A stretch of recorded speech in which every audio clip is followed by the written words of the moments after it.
Chapter 34. Now Dinah the daughter of Leah, whom she had borne to Jacob, went out to see the women of the land. And when Shechem the son of Hamor the Hivite, the prince of the land, saw her, he seized her and lay with her and humiliated her. And his soul was drawn to Dinah the daughter of Jacob. He loved the young woman and spoke tenderly to her. So Shechem spoke to his father Hamor, saying, "Get me this girl for my wife." Now Jacob heard that he had defiled his daughter Dinah, but his sons were with his livestock in the field, so Jacob held his peace until they came. And Hamor the father of Shechem went out to Jacob to speak with him. The sons of Jacob had come in from the field as soon as they heard of it, and the men were indignant and very angry, because he had done an outrageous thing in Israel by lying with Jacob's daughter, for such a thing must not be done. But Hamor spoke with them, saying, "The soul of my son Shechem longs for your daughter. Please give her to him to be his wife. Make marriages with us. Give your daughters to us, and take our daughters for yourselves. You shall dwell with us, and the land shall be open to you. Dwell and trade in it, and get property in it." Shechem also said to her father and to her brothers, "Let me find favor in your eyes, and whatever you say to me I will give. Ask me for as great a bride price and gift as you will, and I will give whatever you say to me. Only give me the young woman to be my wife." The sons of Jacob answered Shechem and his father Hamor deceitfully, because he had defiled their sister Dinah.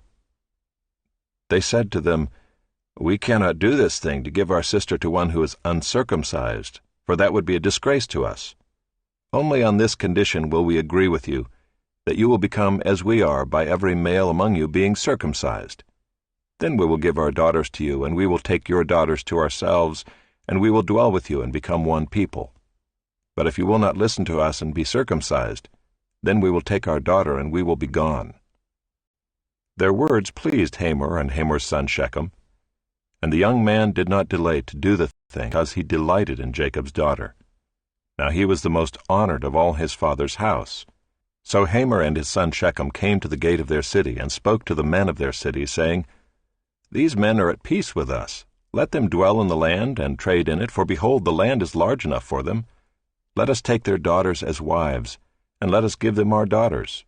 Only on this condition will the men agree to dwell with us to become one people, when every male among us is circumcised as they are circumcised. Will not their livestock, their property, and all their beasts be ours? Only let us agree with them, and they will dwell with us."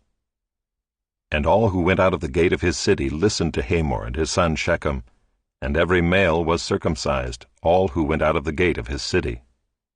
On the third day, when they were sore, 2 of the sons of Jacob, Simeon and Levi, Dinah's brothers, took their swords and came against the city while it felt secure, and killed all the males.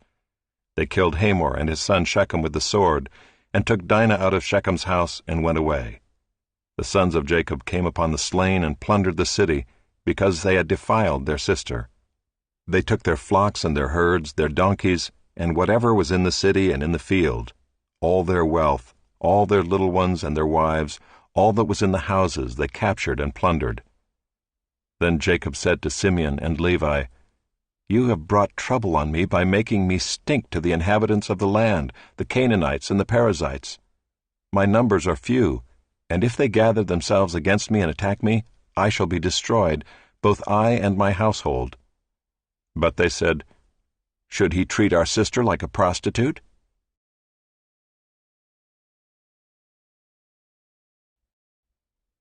God said to Jacob, "Arise, go up to Bethel and dwell there. Make an altar there to the God who appeared to you when you fled from your brother Esau." So Jacob said to his household and to all who were with him, "Put away the foreign gods that are among you, and purify yourselves, and change your garments. Then let us arise and go up to Bethel, so that I may make there an altar to the God who answers me in the day of my distress, and has been with me wherever I have gone." So they gave to Jacob all the foreign gods that they had, and the rings that were in their ears. Jacob hid them under the terebinth tree that was near Shechem.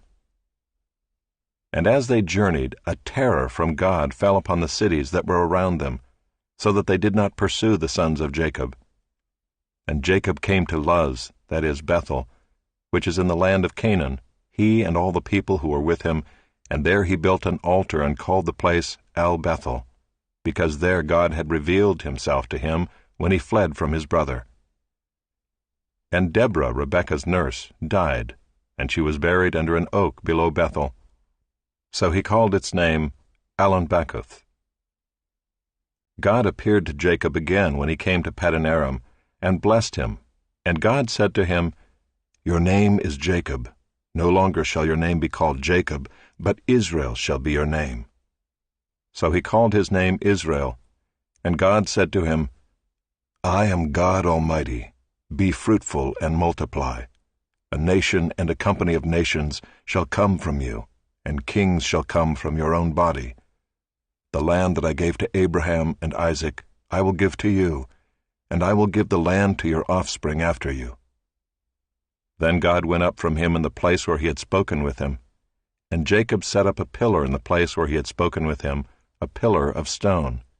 He poured out a drink offering on it and poured oil on it. So Jacob called the name of the place where God had spoken with him Bethel. Then they journeyed from Bethel. When they were still some distance from Ephrath, Rachel went into labor, and she had hard labor. And when her labor was at its hardest, the midwife said to her, "Do not fear, for you have another son." And as her soul was departing, for she was dying, she called his name Ben-Oni, but his father called him Benjamin. So Rachel died, and she was buried on the way to Ephrath, that is Bethlehem, and Jacob set up a pillar over her tomb.